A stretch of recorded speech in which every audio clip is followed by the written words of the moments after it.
MSK is a completely unique place for the generation of new theranostics. Down in the basement of Schwartz, we have this amazing cyclotron. It's a big, huge machine that generates new radionuclides that we can use for imaging and therapy.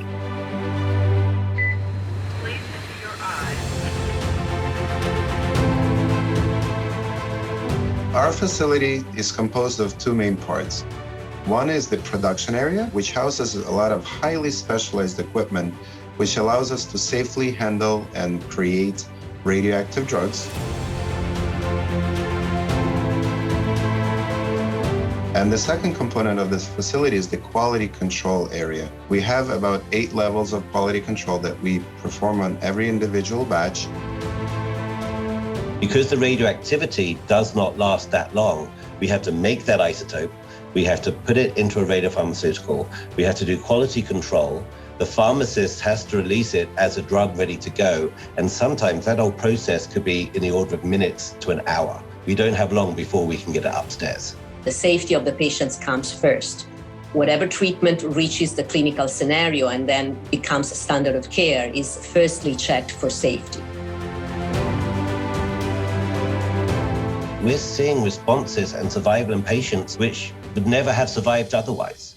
They basically have been given death sentences and now they are alive and they're doing well. I was diagnosed with stage 4 pancreatic neuroendocrine cancer.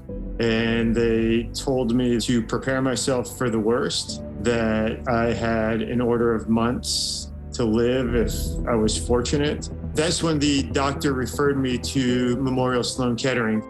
Dave was the perfect candidate for this type of treatment. He responded beautifully. He had shrinkage of the tumor lesions. He tolerated the treatment quite well. One of the wonderful parts of Theranostics is patients receive 4 treatments, 8 weeks apart, and they're done.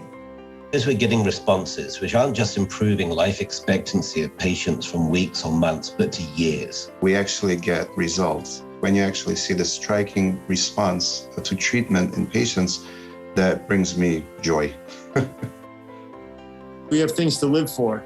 I mean, I've got a daughter and wife who are everything to me. The things that they're doing at MSK and the dedication of these doctors and scientists give us all so much hope for the future that hopefully it allows us to enjoy our present a little bit more too.